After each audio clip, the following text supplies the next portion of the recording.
Hello, everybody. This is Jerry DeMaio from mortgage-zoom.com and Family First Funding.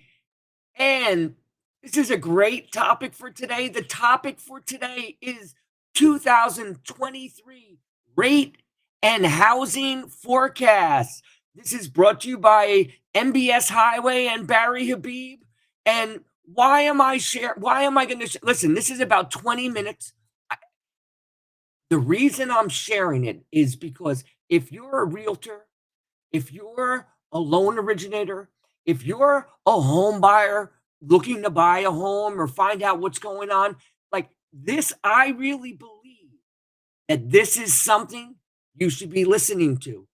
Um, Barry's going to break down his 2023 mortgage rate and housing predictions, and he really displays the data for you. He's going to give the realtors and the loan officers some tip of the tongue knowledge about mortgage rates. If you're a home buyer, he's going to help you understand what's happening. He's really good at it. Listen, he had his own show on CNBC for 13 years on Squawk Box, reviewing mortgage rates. He's one of the experts in this field, and I really believe that you should be hearing it. So listen, you don't have to watch it all at once, but this is going to be about 20 minutes. I'm going to go to the videotape. I'm going to ask, if you haven't subscribed, please subscribe to my channel. Please don't forget to like this video.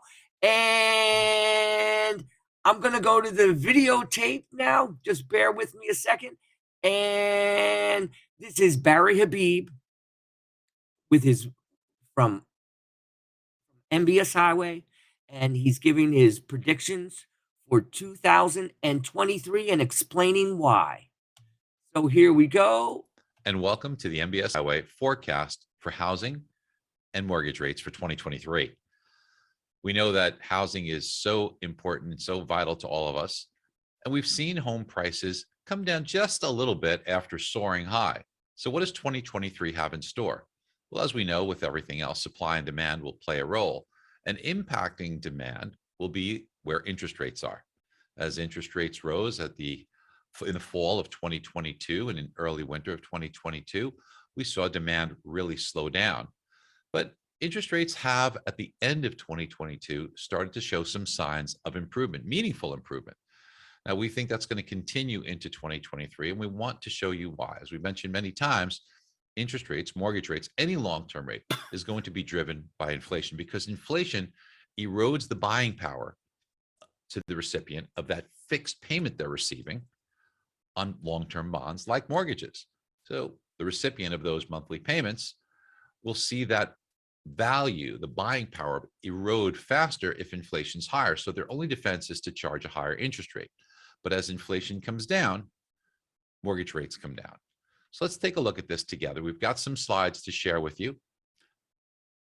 And what we want to talk about first is how mortgage rates do take their lead from inflation. The bottom line in pink here, that's inflation. Here's mortgage rates. And you can see historically, inflation rises, mortgage rates rise, inflation softens, mortgage rates soften, and inflation goes flat, mortgage rates go flat. Here you got a little spike in inflation, boom, mortgage rates respond too. Now, we had a period here that the Fed, although their interest rate moves don't directly affect mortgage rates, when they go in and buy mortgage-backed securities, well, that's going to have an impact. And that was quantitative easing, or QE. And during their period of QE, they kept mortgage rates right around 3% here. And you can see that. But as inflation started to rise from very low levels, near 1%, started to rise, the Fed did think it was transitory. But mortgage rates didn't respond like they normally do. Why? Because the Fed kind of put a hold on it. Fed was just buying enough mortgage bonds to tie them to that 3% rate. Now, once the Fed understood that inflation was not transitory and they were kind of behind things, mortgage rates started to move higher once the Fed stopped buying. Mortgage rates did what they always do. They follow inflation. So as inflation rose, mortgage rates rose. When inflation took a little bit of a reprieve, so did mortgage rates. They moved lower with inflation. Then inflation started to move up, and sure enough, mortgage rates did as well.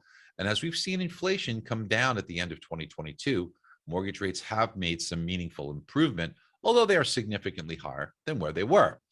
So when we take a look at measuring inflation, we're going to look right now at the Consumer Price Index. There's a couple of different measurements. There's the Personal Consumption Expenditures, the PCE, and then there's the CPI. Now, the CPI data may actually be more realistic for what's happening in inflation, but in addition to that, we get this data earlier, so it's a better measurement of forecasting. Now, when we take a look at the most recent numbers ending 2022, inflation on the core, which takes out food and energy, that could be affected by things like oil production from OPEC or weather conditions. So monetary policy is not going to be able to influence those things. So the core rate is something that monetary policy can have an influence over. The rate of inflation on the core CPI closing out 2022 was at 6% on a year-over-year basis. So when we take a look at the most recent data that we received, we only got it through November. We'll get the December reading the second week in January of 2022. So if we take a look at each month's individual reading of inflation for the 12 most recent months, that's how you get to 6%. There's a little rounding and compounding there. So as we take a look moving forward, what we are going to start to do is replacing these numbers here. You can see December of 2021 will be replaced with new numbers for 2022. You can see the more recent data is showing reduced inflationary pressures. We know the economy is slowing. We know that we're headed for a recession. And we also understand that shelter costs, which play such an important role, and I'll talk about that, are also coming down. So this should all mean that we'll see lower monthly inflation readings replacing higher inflation readings that will now be taken out of the equation. So as we get December of 2022 replacing December of 2021, should be a lower number, and that should bring year-over-year inflation down. We should see the same thing in January, February, maybe not so much in March, but certainly April, May, and June, which is why we are thinking that inflation makes very meaningful improvements in the first half of 2023 as we get rid of these high readings and replace them with the lower readings. So we replace 2022's higher readings with lower 2023 readings that'll be ahead of us. That should help mortgage rates decline. Now, one of the big things that we're seeing is shelter costs coming down and coming down rather significantly. So when we take a look at where it was here near 18% and now closer to 4.5% or so, we expect this to continue to come down. It's still going up at these levels, but it's putting a lot less pressure on. However, the way that it's calculated in the CPI numbers, and remember, about 39% of core CPI, it's actually 39.3%, are shelter costs. It averages the past year. So when you do that, you're actually getting upside inflationary pressure, because what this is taking into consideration is live real time here, this 4.6. But you could see here that the 7.9% and this move up is averaging for the past year, because things like leases, they don't turn over all at once. It takes time for those new leases to reflect what's happening. So you're kind of locked in paying those old payments. So this really has a big lag effect. But while this is kind of adding some buoyancy to the current level of CPI, because it weighs in, as I said, 39.3%, when we go forward and this eventually catches up and rolls over just like this does, you got to remember this lag effect. So you see this started to go up quickly, and then this is following suit more slowly. Now, as this slows down and comes down, this will eventually roll over in the not too distant future. It's kind of like a roller coaster. If you recall going on a roller coaster, there is that point in time when that first big hill that it goes over, a part of that roller coaster is heading lower, but there's still the back of the roller coaster that still has to go higher. And that's kind of like where we are. Real shelter costs, as I showed you before, are heading lower. But the way it's measured in CPI, you remember that blue line going up, it's showing that shelter costs are going up because of the lag effect. As we get past January, all of these will start to come down, and that should help inflation from the shelter component come down more rapidly, and overall inflation should get a boost from this. This is another benefit why we think inflation comes down the first half of the year, helping mortgage rates to come down. Now, all segments have been lower except shelter. Prices have come down across the board for things like food, gas, clothing, And all those are reflected in CPI, but shelter, which again, 39.3% of it, it's decelerating, but it's still showing those increases in CPI due to that lag effect. Now, one other thing to take very important note of is the relationship between the US 10-year Treasury, and that's illustrated in blue, and 30-year fixed rate mortgages illustrated in yellow. Now, this compresses 35 years in one single chart. You can clearly see there's kind of a relationship between the two. It's not day to day and it's not exact, but there's kind of a range that this gravitates towards, and it's about 175 to 200 basis points. Put in other words, 1.75% to 2%. So in the past, if the 10-year Treasury were, let's say, somewhere in the range of 4, mortgage rates should be somewhere in the range of 6. If the 10-year Treasury was at 5, mortgage rates would be somewhere in the range of 7. This has been going on relatively consistently for 35 years until what we had seen towards the end of 2022, when the difference between the two of them was not 175 to 200 basis points, but 300 basis points. That's an enormous change in the spread. So it was 3% higher. When you saw the 10-year Treasury a little over 4%, mortgage rates were a little over 7%. So why did we have that? The normal range is, let's call it 2%. Now it went to 3%. Why? What happened that changed over the past 35 years? Well, you have to remember that part of the value that goes into a mortgage, and remember, more value equals lower rate. As a bond's price goes up, the yield goes down. So helping the bond price of mortgage-backed securities go up is something called servicing. See, no one holds a mortgage on fixed rates.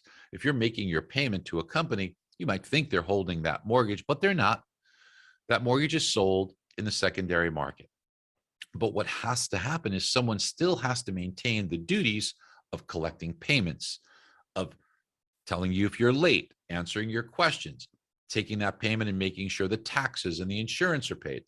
They have to service the mortgage, and they're called a servicer. Now, for doing that, for performing these tasks, they receive a fee. So that adds value to the mortgage. And you could calculate a good estimate of that fee based upon how long you expect those fees to be out there. Now, under normal conditions, mortgages can last for years, several years, right? 4, 5, 6, 7 years for a mortgage. So you're going to collect that servicing fee for a long time. So that's a lot of value that's contained within the mortgage. And that added value helps the mortgage bond price, which helps to bring the rate down. But now, when rates hit above 7%, everyone was thinking that these rates would not last and they would come down. The smart money was agreeing with us. They thought inflation would come down, which would bring rates down. And as mortgage rates anticipated to drop, that means that the servicing would not last because people would refinance or pay off their mortgages. They aren't going to keep those 7% mortgages for a long time. And because of this, it sucked out all the servicing value. That servicing value wasn't measured in years of a revenue stream, but in months, making that revenue stream much smaller, the value much less, and the component that went into the bond's price much lower, which meant the rates were moving higher in relation to the 10-year. Now, as the 10-year drops, as we have forecasted, and it goes lower and lower and lower, not only will mortgage rates drop, but they will drop faster as more servicing value gets added in, because let's face it, a 6% mortgage will be on the books longer than a 7. So that's more servicing value. A 5% mortgage, more than a 6, more servicing value. So it will accelerate its decline in a more rapid fashion than the 10-year Treasury will. And we've already started to see that. As we closed out 2022, that spread was narrowing at the end of 2022. As the 10-year Treasury moved closer to that 3.5, 3 5/8 rate, mortgage rates already started to move into the low 6s. So that spread, which was about 300 basis points, already narrowed to something closer to about 270 or 260 basis points. So we're seeing that happen already. Now, we do think that 10-year Treasury gets around 3 or even less because of lower inflation, which means mortgage rates should follow suit. And if we do get that 3% rates, we should start to get some more normal servicing values. And that means that we're seeing mortgage rates closer to 5% around the first part of 2023. Now, there is a recession coming. And why has this been staved off, if it has been staved off? The problem with knowing when you're in a recession is you get the National Bureau of Economic Research to declare you've been in a recession, but they don't typically do it till a year after you were in it. You're typically in and out of it before they tell you where you were. Doesn't really do you a lot of help. But what you can see here is that there's already signs. Take a look at credit card debt.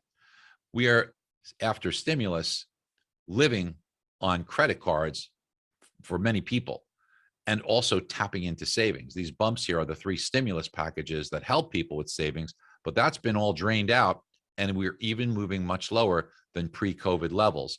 So people are keeping the lifestyle, but they're using credit cards and savings to maintain it. Even this has an expiration date and limitations on it. And when that hits a brick wall, the recession will become evident. Now, we know that there are also things that are proving to be important signs, like yield curve inversions. This is when you take longer maturities that are supposed to have a higher rate of interest that actually yield a lower rate of interest than their shorter term counterparts. And a very reliable indicator is when you take the US 10-year Treasury and you subtract the 3-month Treasury. Now, the 10-year is supposed to be higher than the 3-month, so a bigger number minus a smaller number, it should be positive. But the yield on the 3-month Treasury is actually higher than the 10-year. So when you take the 10-year minus the 3-month, you're getting a negative number. And when that happens, which here's the zero line, negative recession, negative recession, negative recession, negative recession. And we are very negative here. So we are either right on the cusp or in or about to head into a recession. You can even see the last one here. It was awfully close before the recession. So this is a very reliable indicator of recessions. And during recessions, mortgage rates decline. Now let's shift our focus to housing. And one of the most important aspects of housing is the supply and demand component. Now, the demand will come from household formations. And we have been chugging along at forming households at a rate of about 1.7 million a year. And this is where you have a family member who's living in at home. Let's say it's one of the children comes of age and they move out and they get their own place. So it's still the same family unit, but now they're occupying an additional household. That's a household formation.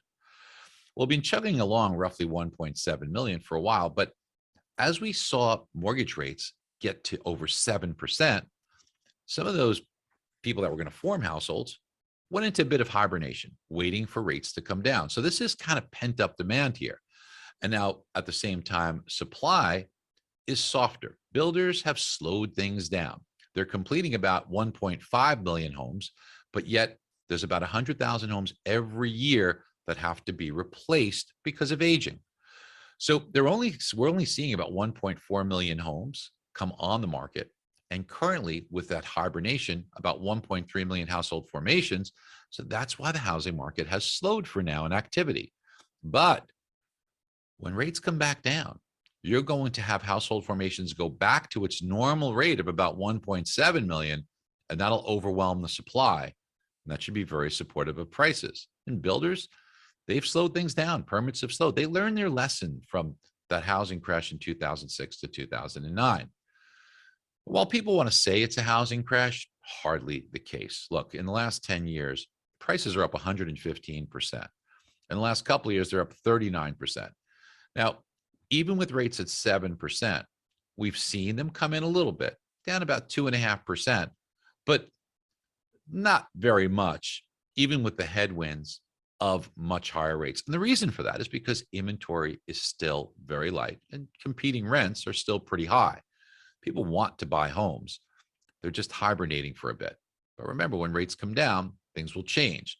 And another aspect that plays into all of this is affordability. And I think affordability really needs to be explained, because when you do the math on this, it paints a very different picture than what the media is telling us. So let's assume last year you needed to buy a home and take out a mortgage of $400,000 to buy that home. So you're buying a home, your mortgage amount was $400,000, and last year you get a rate around 3.5%. So here's your payment. Now things have changed this year, haven't they? So as we bring this to you at the end of 2022, we're about to enter 2023, home values in the past year have gone up about 10%, which means to buy a similar type home this year compared to last year, you'd have to spend 10% more or take out a mortgage 10% higher. That means you need to take out a mortgage of $440,000. And today's rates as we enter 2023 are closer to about 6.25%. So that makes the affordability gap here quite large, $900 a month. The problem with just looking at it this way is it only tells half the story. And the media won't tell you this, but look, a year ago, if you purchased this home, and Fannie Mae gives you good data on this, and they will tell you that not the qualifying income, but the average income of a household buying this home was about $9,000 a month. So imagine two people making about $50,000 a year or so. That's what you're looking at here. But now the ADP, the payroll company, they measured 25 million records. And in their 25 million records, they tell us that if you stayed at your job, your income went up 7.6%. If you switched jobs, it went up 15%. So more people obviously stay than switch. So if you took an average and weighted it, it's about 9% increase in incomes, which really mitigates a lot of the problem here. So this is not the main problem, but what's also happened at the same time starts to add up because we're paying more for gas and food and services. So you know why the market's softer now, and why it's slower, and why people are hibernating is because their payments have gone up so much. And while their income's gone up, it's not enough to cover this. So people are taking it a little slower. But what we have to start to do is think forward. So let's start to think ahead to next year. Now, next year, what's going to happen to these incomes? Well, they're going up at 7.6% now, but let's be a little more conservative and say they only go up at 5%. Well, if they do that, then your income will have gone up next year, from 9,000 last year to 9,800 this year to 10,300 next year. That means you're making $1,300 more based upon this increase than you were last year, but your payment's gone up $1,100 a month more. So you pretty much mitigated all of the negativity of the market change. Now, if we're right, and indeed inflation, as it's showing very strong, convincing signs of, go down, even couple that with a recession to drive rates down further, it would certainly be understandable to see that relationship between the 10-year and mortgage-backed securities move closer to a 5% mortgage rate. That means that you now literally make 2023's affordability better than 2021's. And you still have tight inventory, folks. So our housing forecast shows low single-digit appreciation for most of the U.S. with a pickup in activity. And the reason for that is because of lower inflation. You've got recession-like slowdown. You've got incomes increasing to help affordability, as we just showed, and very tight inventory environment. Rents are still expensive and rising, not giving people much of an alternative. So we see appreciation for most of the U.S. and an increase in activity. Now, our mortgage rate forecast, well, let's look at some of the headwinds. There's global quantitative tightening, so money's getting tighter. There's lack of foreign central bank buying. We know that. So these can be headwinds. And look, there is a lot of debt out there that's got to be financed too. Our tailwinds are lower inflation. Inventory is building to record levels, and that means there will be sales driving down prices. Mortgage servicing value has increased, and there is likely going to be a recession where rates decline. We see 30-year fixed rate mortgage rates move near 5% during the first half of 2023, and the 10-year Treasury near 3% or lower. We actually believe that will go lower. So we think there's good news ahead. We believe that there's reason for optimism as we look to 2023. And we wish you all of the best.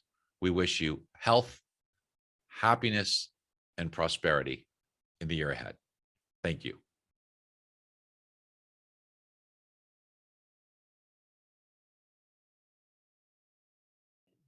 Well, thank you, Barry, and thank you for your 2023. Barry, I tell you what, I'm very optimistic about mortgage rates in the housing market in 2023. That's exciting news. 2022 was a rough time for us, but 2023 are two thumbs up. So I'd like to thank you all for joining. I hope you got as much out of this video as I did. If you have any questions or want to schedule your one-on-one appointment, go to www.mortgage-zoom.com and you can have your one-on-one appointment with me, Jerry DeMaio. We can go over all the details for you and your family. If you haven't subscribed to my channel, please Don't forget, subscribe, and please don't forget to like this video. Thank you again for joining. Have a great day, everybody.